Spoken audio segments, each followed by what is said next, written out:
एक आदिवासी के चेहरे के ऊपर एक बीजेपी का नेता मूत रहा है, तो 24 में अगर ये दोबारा आए तो फिर पूरे देश के ऊपर मुतेंगे। कमेटी बनाई गई थी एमएसपी पे, वो केवल और केवल एक ढकोसला था। वो सरकार कहती है एमएसपी थी, है और रहेगी, लेकिन मिलेगी किसी को नहीं। नमस्कार, आप देख रहे हैं हरियाणा तक और इस समय हम रोहतक के जाट भवन में हैं, जहां पर एसकेएम की जो प्रदेश स्तर की मीटिंग चल रही है उसमें तमाम जो एसकेएम के जो सदस्य हैं, नेता हैं, वो भाग ले रहे हैं और आगे की जो किसानों की जो रणनीति है उसको लेकर यहाँ पर चर्चा हुई। हमारे साथ रवि आजाद जी हैं।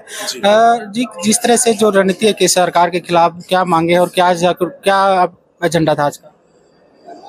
देखिए, 3 कृषि कानूनों की वापसी के बाद एमएसपी गारंटी कानून के लिए, बिजली बिल के खिलाफ, लखीमपुर खीरी में गृह राज्य मंत्री अजय मिश्र टेनी के इस्तीफे के लिए, किसानों की कर्ज माफी का मुद्दा है, उसी प्रकार से मुआवजे बीमा क्लेम का मुद्दा है, किसानों की पेंशन का मुद्दा है। इन सारे मुद्दों को लेके संयुक्त किसान मोर्चा लगातार संघर्ष पे है और वो समय समय पर अलग अलग आह्वान करता है पूरे देश में।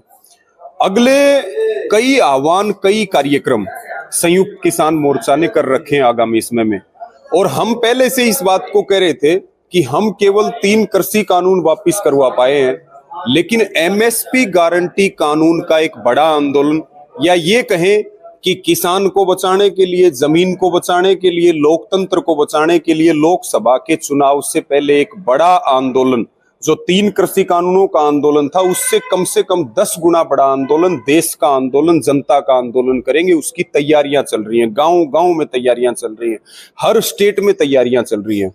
तो संयुक्त किसान मोर्चा के जो आगामी कार्यक्रम है उसको लेके आज यहाँ रोहतक के जाट भवन में हरियाणा की मीटिंग हुई है संयुक्त किसान मोर्चा की। सभी संगठन इसमें शामिल हुए हैं, केवल संगठनों के नेता यहाँ पे आए हैं।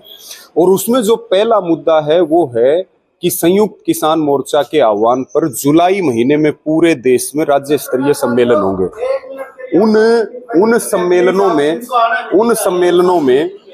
सम्मेलनों में संयुक्त किसान मोर्चा के घटक संगठन भाग लेंगे। तो हरियाणा का फाइनल हुआ है 30 जुलाई और रोहतक में राज्य स्तरीय सम्मेलन होगा। इसी प्रकार से 9 अगस्त को कॉरपोरेट के खिलाफ दिवस मनाया जाएगा। 15 अगस्त को आजादी बचाओ दिवस संयुक्त किसान मोर्चा के आह्वान पर मनाया जाएगा। उसके साथ में 26, 27 और 28 नवंबर, ये वो तारीख है, 26 नवंबर दिल्ली चलो 3 कृषि कानूनों के खिलाफ 3 दिन का चंडीगढ़ में राज्य स्तरीय विरोध प्रदर्शन, धरना प्रदर्शन होगा, और ये प्रत्येक राज्य की राजधानी में होगा। तो ये सारे कार्यक्रम आज तय हुए। बीमा क्लेम का बहुत बड़ा मुद्दा है, मुआवजे का बहुत बड़ा मुद्दा है। कंपनियां प्रीमियम लेती हैं, लेकिन वो सरकार और अधिकारियों को कमीशन खिलाती हैं, इसलिए किसान को फसल बर्बाद होने के बाद क्लेम नहीं मिलता। सिरसा में भारतीय किसान यूनियन का आंदोलन चल रहा है 750 करोड़ के लिए।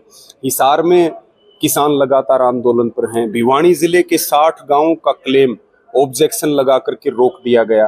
तो इन सारे मुद्दों पे यह रणनीति बनी है, और आने वाले समय में हरियाणा में भी और पूरे देश में भी संयुक्त किसान मोर्चा तेज गति के साथ आंदोलन शुरू करेगा। और पूरे देश की नजरें अब संयुक्त किसान मोर्चा के ऊपर हैं, क्योंकि आज देश खतरे में है, संविधान खतरे में है। मध्य प्रदेश की घटना आप देखिए, आज वो एक आदिवासी के चेहरे के ऊपर एक बीजेपी का नेता मूत रहा है, तो 24 में अगर ये दोबारा आए तो फिर पूरे देश के ऊपर मुतेंगे।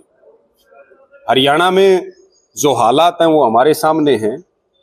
तो ये सारा जो षड्यंत्र चल रहा है, इसके खिलाफ संयुक्त किसान मोर्चा गहनता से काम कर रहा है। जी, वहीं 3 कृषि कानून की बात करें तो एमएसपी को लेकर जो सरकार के साथ समझौता हुआ था, उस पर कोई चर्चा हुई? कोई देखिए, जो कमेटी बनाई गई थी एमएसपी पे, वो केवल और केवल एक ढकोसला था। वो 3 कृषि कानूनों को वापस, सरकार क्या चाह रही है? आज भी साइलोज बन रहे हैं हरियाणा में। मैं आपको कितनी जगह साइलोज दिखाऊं? 3 कृषि कानूनों को पिछले दरवाजे से लागू किया जा रहा है। ये तो सरकार ही अडानी और अंबानी की, ये तो केवल चेहरा है। मनोहर लाल खट्टर, दुष्यंत चौटाला, नरेंद्र मोदी, ये कॉरपोरेट की सरकार है। मंडियों को तोड़ा जा रहा है, गेहूं साइलोज में भेजा जा रहा है। हरियाणा की आधी मंडियों को तोड़ दिया गया।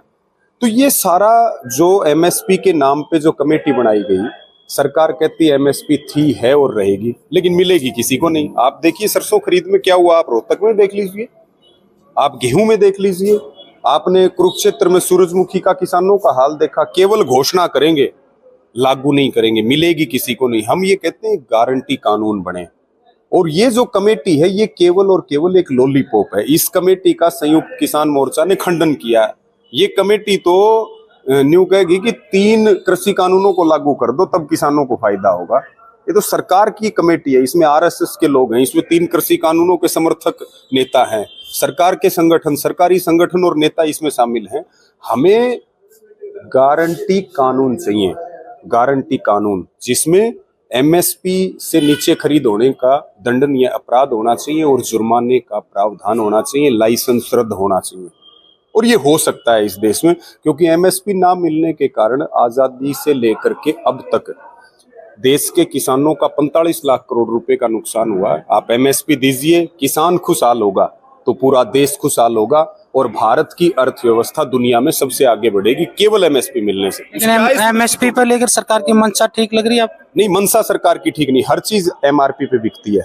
हम एमएसपी मांग रहे हैं, हम एमएसपी मांग रहे हैं, एमएसपी किसान लेके रहेगा जी। ये थे रवि आजाद, उनका कहना था कि जिस तरह से जो आंदोलन है वो उसकी रूपरेखा यहाँ तैयार गई और 30 जुलाई को यहाँ के रोहतक में एक बड़ा महासम्मेलन एसकेएम करने जा रहा है और तमाम प्रदेश भर के जो किसान नेता हैं और किसान यहाँ पर पहुंचेंगे। हरियाणा तक के लिए रोहतक से मैं सुरेंद्र सिंह।